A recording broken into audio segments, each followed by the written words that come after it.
The village hidden in the rain has always been very popular amongst Naruto fans. From its aesthetically pleasing design, speckled with industrial-looking buildings, and an everlasting rainfall that engulfs the entire village. It's been called the nation that never stops weeping. Symbolic in the sense that it's constantly raining and that the citizens of the village never stop weeping over the tragedies that plague this nation. Sandwiched between the three great villages of the leaf, sand, and stone, the Hidden Rain's fate was always filled with bloodshed and instability, and all the external conflicts would lead to internal struggles, and civil war would break out in the rain. Today we'll be taking a look over the constant struggle faced by the rain. Let me start by explaining the difference between the 5 great villages and the smaller villages like the Hidden Rain. Each of the 5 great nations is backed by a country, or land, just like how the Hidden Leaf is backed by the Land of Fire, or the Hidden Mist is backed by the Land of Water. The Hidden Rain doesn't have a large country and its resources backing it, which is probably why it's always had a tougher time stabilizing and recovering from wars. It's also located at a pretty disadvantageous location, being surrounded by 3 of the 5 great villages. This means that whenever war broke out between the Land of Wind, Fire, or Earth, the Hidden Rain village would get snared into those wars, which in turn made the majority of the populace refugees. I believe that Masashi Kishimoto took inspiration for the rain and for Nagato's story from real-life proxy wars that left third world nations impoverished and war-torn. No matter what age it was, the rain was ravaged by war, as fighting between the 5 great nations was frequent.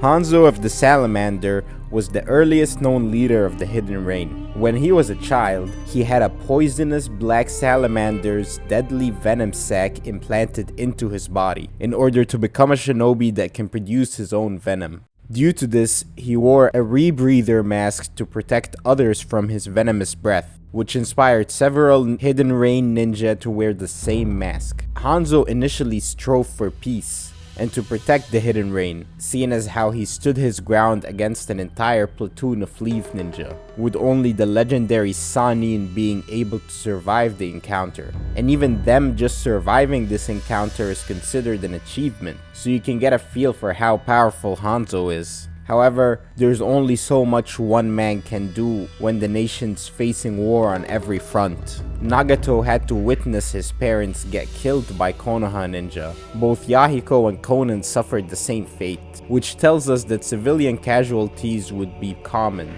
And this is probably why a large portion of the Hidden Rain comprised of orphans and refugees. This was no way for a village to operate, and this would encourage the Rain Orphan trio of Yahiko, Nagato, and Konan to seek out the Sannin to learn ninjutsu from them, so that one day they'd become powerful shinobi that can protect their homeland and advocate for peace, with Yahiko being the driving force and eventual leader. The trio would then go on to found a group named the Akatsuki. The clouds on the Akatsuki cloaks represent the wars that rained blood upon the Hidden Rain village. Their mission statement would be establishing peace between the 5 great nations, in hopes that through that, they could finally bring the endless wars in the rain to an end.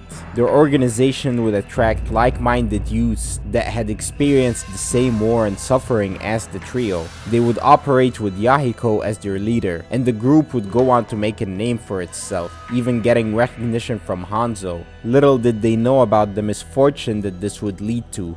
Hanzo was no longer the commendable peace-seeking man he used to be. He'd lost his convictions and only cared about preserving his own seat of power. He saw the Akatsuki as a threat. That, coupled with the meddling of Danzo Shimura, would eventually lead to a civil war in the Hidden Rain. In an anime-only scene, Danzo approached Hanzo with what seemed to be corpses of some Hidden Rain ninja and blamed the Akatsuki for it, while in reality, the dead men were members of the Foundation dressed as shinobi of the Hidden Stone that fell victim to Nagato's rampage after they attacked the trio on orders from Danzo. This would lead them to conspire together to eliminate the leader of the Akatsuki, though little did they know about the domino effect this would have and the impeding civil war that would follow. Fast forward to when Hanzo kidnapped Konan and used it to lure out both Yahiko and Nagato, where he'd give Nagato an ultimatum: kill Yahiko and I'll let Konan go. Nagato only wished to protect the both of them. They're the reason he'd survived as long as he did after all. But Yahiko, not wanting to burden Nagato with such a choice, takes his own life. It was at that moment that everything changed in the Hidden Rain and in Shinobi history. Neither Hanzo nor Danzo were aware that Nagato possessed the Rinnegan, and the consequence for their selfish actions created a god of destruction, the likes of which have never been seen. After witnessing the frightening display of power, Hanzo flees. And it was at this moment that the civil war began. Nagato and Konan would form a rebel faction, and Nagato would operate from the shadows after the injuries he sustained from the battle, and he would go on to use 6 dead bodies, one of which would be his own best friend's, Yahiko's. Nagato still saw Yahiko as the leader, and as tribute, he made Tendo Pain, the path with the ability to manipulate gravitational forces. This Tendo Pain would also act as the leader of the Akatsuki for the Akatsuki meetings. Speaking of, this was when the Akatsuki would have a massive shift, and Pain would join forces with the masked Madara. They would also begin to recruit various S-ranked criminals from all over the shinobi world. This was no longer the group that sought to establish peace throughout the 5 great nations. I mean, they were still gonna establish peace, but in a completely different way. Throughout the years that followed, Pain would gain support from the citizens of the Hidden Rain, and Hanzo's underlings were getting picked off one by one. Hanzo was guarded 24/7, but he could only run away for so long.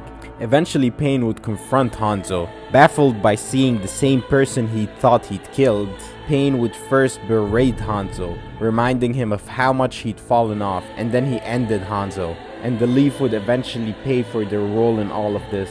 Pain would then go on to massacre everyone that was ever affiliated with Hanzo, regardless of whether they were innocent or not.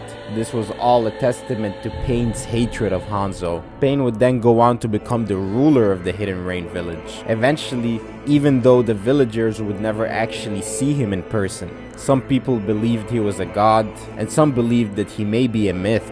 Pain communicated to his people through Konan, so she would handle the communications part.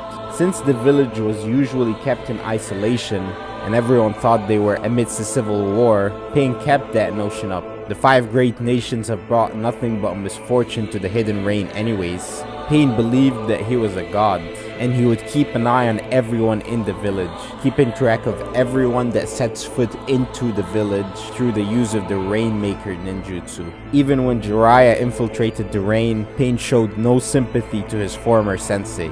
He'd grown up, that he wouldn't hesitate to kill his former teacher if it meant keeping the secrets of the 6 paths. Jiraiya was disappointed in his student, how he'd strayed from his path, but Jiraiya wasn't there to witness all the pain that he went through.